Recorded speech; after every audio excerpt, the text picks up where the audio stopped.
ቤተሰቦቻችን እነዚህ አርቲስቶች የወጡበትን ማህበረሰብ ዘንግተው ለመኪናና ለሌሎች ቁሳቁሶች የተጋነነ ገንዘብ ማውጣታቸው ተገቢ ነው ብለው ያስባሉ? ሀሳባቸውን ኮሜንት ላይ አጋሩ እያለን በቀጥታ ወደ ቪዲዮ እናልፋለን። ቻናላችን ሰብስክራይብ እንዲሁም ቪዲዮን ላይክ እና ሼር ታደርጉ ዘንድ በትህትና እንጠይቃለን። 9 በሻቱ ጦለማርያም የሃይንዳይ ሞዴል ሆኖ አውሮፓ ስታንዳርድ መኪና ነው። በብዛት ይህ መኪና በቁልፍ ሳይሆን በአሻራ የሚከፈት ፎር ዊል ዘመናዊና ቅንጡ መኪናም ነው። በአራቱም አቅጣጫ የራሱ ካሜራና ፍላሽ የተገጠመለት ሲሆን እንደ አጋጣሚ አደጋዎች እንኳን ቢደርሱ ራሱ ይቀልጣል። 5 መቀመጫዎች ሲኖሩት ጥራቱን የጠበቀ ሌዘር ሴት ነው። ብዙ ጊዜ ጎማው ሲተነፍስ ጎሚስታ ጋር መሄድ አይጠበቅም፣ በራሱ ጌጅ ላይ ይሰራል። በዘመኑ ዘመናዊ ቴክኖሎጂዎች የረቀቀ መኪናም ሲሆን የራሱ ኮምፕሬሰር፣ ሴንሰር፣ አውቶማቲክ የእጅ ፍሬን ያለው፣ ጣሪያው የሚከፈት ራሱ ፓርክ የሚያደርግ ወዴት መሄድ እንዳለበት የሚያሳይ ጂፒኤስ ያለው ነው። በአሁኑ ወቅትም ዋጋው 10 ሚሊዮን ይጠጋል። ታዲያ ይህን መኪና ከሚጠቀሙ መሀል በሻቱ ጦለማርያም አንዷ ናት። 8 ሜላት ነብዩ ምንም እንኳን ሜላትን ባልተሳካ የፍቅርና የትዳር ህይወቷ ብናውቃትም በስራዋ ግን እጅግ ጠንካራና ብርቱ ሴት እንደሆነች በዙሪያዋ ያሉ የቅርብ ሰዎቿ ሲናገሩ ይደመጣል። የተለያዩ ስኬታማ ቢዝነሶችን የምታስተዳድር ሲሆን በተለይም በራሷ ስም የሽቶ ብራንድ በመፍጠር የተዋጣላት ነጋዴ ለመሆን በቅታለች። ሜላት ለመኪና ልዩ ፍቅር ያላት ሲሆን በተለይም በብዙ ሀብታሞች ዘንድ የሚወደዱ የድሮ ሞዴል መኪናዎችም ምርጫዎቿ ናቸው። በመኖሪያ ቤቷ ግቢ ውስጥም የድሮዎቹ የማርቸዲስ መኪና ሞዴሎች ይታያሉ። ከዚህ በተጨማሪ ከቅርብ ጊዜ ብዙ ሰዎች የሚጠቀሙበት ጄቱር የተባለው መኪና ትነዳለች። እጅግ ውድና ቅንጡ የሆነ መኪና ሲሆን ዋጋውም እስከ 10 ሚሊዮን ይደርሳል። በዚህም ይችን መኪና እያቀያየረች የምታሽከረክር አርቲስት በዝርዝራችን 8ኛ ላይ አስቀምጠናታል። 7 ሩታ መንግስታት በአሁኑ ወቅት ዋጋው 15 ሚሊዮን ብር ሲሆን ውድና ቅንጡ መኪና ነው። ይሄ ቶዮታ ራቫ4 በአራቱም አቅጣጫ የራሱ ካሜራዎች ያሉት ሲሆን በቀላሉ በሁለት አቅጣጫዎች ለማየት ለመቆጣጠርም አመቺ ነው። የአውሮፓ ስታንዳርድ መኪና ሆኖ 2362 ሲሲ አለው። የውስጥ ክፍሎቹን ስናይ ደግሞ ፑሽ በተን፣ ከስልክ ጋር የሚገናኝ ሆትስፖት፣ የአየር ጸባይ መቆጣጠሪያ በውስጡ የያዘ ነው። አብዛኛውን ጊዜ ይህ መኪና ራሱን የሚቆጣጠር ሲሆን እኛም በዝርዝራችን የቶዮታ ራቫ4 ተጠቃሚና በበርካታ ፊልሞች የምናውቃትን ተወዳጇን አርቲስት ሩታ መንግስታብን 7ኛ ላይ አስቀምጠናታል።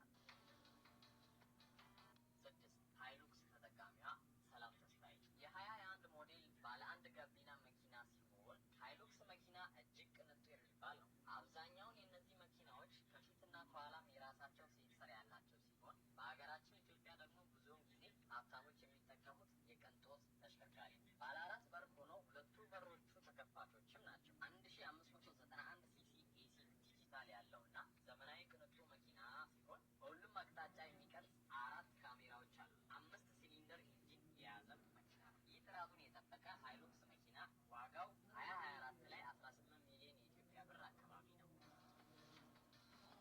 5ኛ ዳናይት ዳናዊት ከዝነኝነቱ በተጨማሪ ብዙ ሀብትን ልታካብት ችላለች። በአሁኑ ሰዓት ከቴሌቪዥን አቅራቢነት በተጨማሪ በርከት ላሉ ድርጅቶች ብራንድ አምባሳደር በመሆን ከፍተኛ ተከፋይ ልትሆን በቅታለች። የምታሽከረክረውን መኪና እጅግ ቅንጡ የሆነውን ማርቸዲስ ቤንዝ GLE ሲሆን ይህ መኪና በብዙ ዝነኞች ዘንድ ተወዳጅ ነው። ለምሳሌ ዴቪድ ቤካም፣ ኔይማር፣ ሪሃና እና ክሪስ ብራውን እንዲሁም ኪም ካርዳሺያን ጨምሮ በርካታ ዝነኞች ይህን መኪና በተለያየ ጊዜ ሲያሽከረክሩ ታይተዋል። ይህን ዘመናዊና ቅንጡ መኪና ታዋቂው የጀርመን ሀገር መኪና አምራች ማርቸዲስ ከ1997 ጀምሮ ማምረት የጀመረ ሲሆን 7 መቀመጫዎች ያሉት እንዲሁም 630 ሊትር ነዳጅ መያዝ የሚችል በተጨማሪ 2700 ኪሎ ግራም ክብደት ያለው ነው። አሁን ባለው የመኪና ገበያም በትንሹ ከ20 ሚሊዮን የኢትዮጵያ ብር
ዋጋዎች አሁን ላይ በጣም እየጨመሩ የመጡ ሲሆን ሰዎችም ደፍረው እየገዙት ይገኛል። አብዛኛውን ጊዜ ቤት መኪና ነዳጅ ከማይፈጁ መኪናዎች ይመደባል። ይህ በቴክኖሎጂ የበለጸገ ዘመናዊ መኪና ቱርቦ ፕላስም አለው። ጣሪያውም ተከፋሽ ነው። በጣም ጥሩና ጽዱ ከመሆኑ በላይ በጣም ፈጣን መኪናም ጭምር ነው። አሁን ላይ ዋጋው 26 ሚሊዮን ይጠጋል። ደራርቱ በዓለም መድረክ ኢትዮጵያ ሲባል አትሌቲክስ መነሳቱ አይቀርም። የኢትዮጵያ አትሌቲክስ ሲባል ደግሞ ኮሎኔል ደራርቱ ቱሉ ስም የሚዘነጋ አይደለም። ታዲያ ይችን ባለውለታ ለማመስገን በአንድ ወቅት የተዘጋጀ የእውቅና ስነስርዓት ላይ የተበረከተላት ቶዮታ ላንድ ክሩዘር ቪኤት መኪና ቅንጡ መኪና ካላቸው ዝነኞች መሃል አሰልፏታል። የ2021 ሞዴል የሆነው ይህ መኪና ለግዠሪ ምርጥ 3 መኪናዎች ውስጥ ይመደባል። መኪናው ከተሰራበት ብራውን ቪኤት የዓለማችን ጠንካራ የሞተር ሲስተም ወይንም ኢንጂን የተነሳ ስሙን እንዳገኘ ይታወቃል። ታዲያ ይህን ውድና የቅንጦት መኪና ወደ ሀገር ውስጥ ለማስገባት ከሚያስወጣው ወጪና ከመሰል ወጪዎች ውጭ 40 ሚሊዮን ብር ያስወጣል። ለዚች የሀገር ባለውለታ ይህ ቢያንስባት እንጂ አይበዛባትም እንላለን። ለዛሬ ያዝነው ቪዲዮ እዚህ ጋር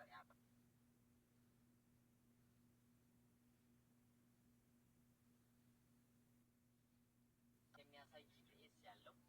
በአሁኑ ወቅትም ዋጋው 10 ሚሊዮን ይጠጋል። ታዲያ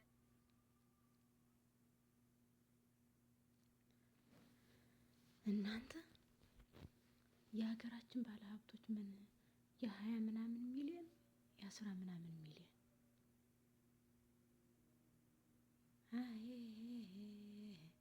ይሄ ሚሊዮን የሚባለው ግን እንዴት አይነት ነው? የፈጣሪ ያለሽ የፈጣሪ ያለሽ የፈጣሪ ያለሽ ሚሊዮን የሚባል እንዴት አይነት ነው ግን እናንተ እንዴ እንዴ እንዴ እንዴ እንዴ እንዴ እንዴ ይሄ ሚሊዮን ያለሽ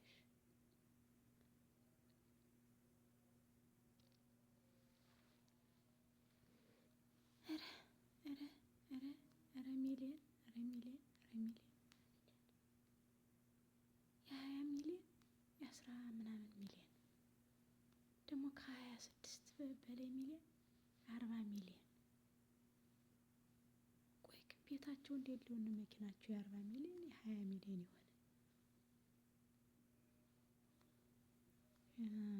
ለሰጠው ማላሳነት